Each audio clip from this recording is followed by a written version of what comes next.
Sin ir más lejos, en una sociedad como la actual, en la que se encumbra a unos pocos para que el resto miremos desde abajo, es muy fácil caer en la envidia. De hecho, se promueve sin cesar la falsa sensación de que algún día, si nos esforzamos lo suficiente, también podremos estar en la cumbre y brillar. Pero en la cumbre ni hay sitio para todos, ni hay las mismas oportunidades para todos, ni siquiera en la cumbre hay garantías de éxito o felicidad. Tan solo hace falta fijarnos en las estrellas de cine, de la música, de la televisión. Muchas veces, a pesar de tenerlo todo, fama, dinero, lo que llamaríamos disfrutar de una buena vida, muchas veces, a pesar de tener todas estas cosas, se sienten vacías, frustradas. Por eso la gran mayoría caen en adicciones y otras conductas con las que se van autodestruyendo sistemáticamente.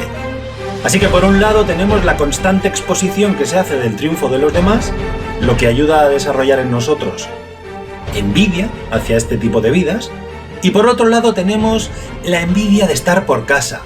Es decir, esa envidia que sentimos cuando el vecino resulta que se ha comprado un coche que es mejor que el nuestro, o resulta que se van de vacaciones a un lugar más exótico y encima más días que nosotros. Y ya empieza a ser una envidia más perjudicial si deja de ser momentánea y puntual, como lo del coche o las vacaciones, y empieza a ser una envidia crónica. Tengo una compañera de trabajo que no sé cómo lo hace, pero siempre vende más que yo. Parece que le cae bien a todo el mundo, pero es que es una hipócrita, que lo sé, que la conozco. Pero oye tú, le funciona. Pero es que no la soporto. Encima se ríe como una hiena. ¿Cómo mira? ¿Cómo anda? ¿Cómo se mueve?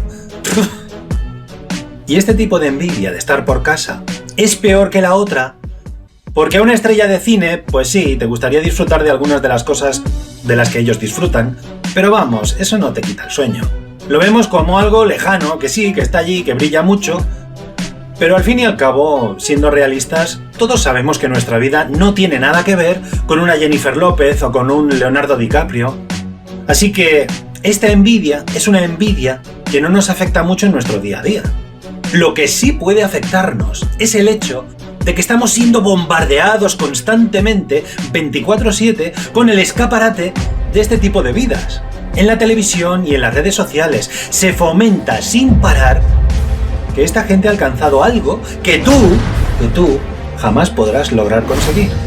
Pero ya no es envidia lo que te provocan es un sentimiento de inferioridad, de frustración, rabia interna y una impotencia tremenda.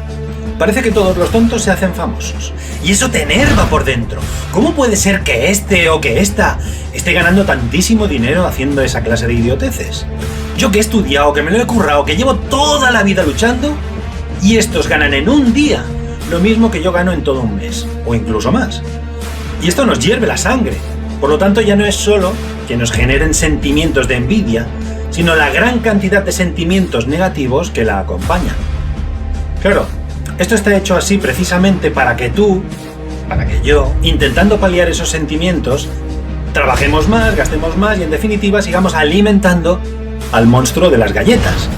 ¿Y qué podemos hacer para no caer presas de este primer tipo de envidia? Pues hay una pequeña fábula que nos enseña una valiosa lección sobre cómo actuar frente a este tipo de envidia que nos van generando. Dice así: soy Rubén Cabrera y esto es La Vida en Metáforas. Si te ha gustado esta reflexión, dame un like, deja un comentario y suscríbete a mi canal, que no te cuesta nada y a mí me ayudas un montón.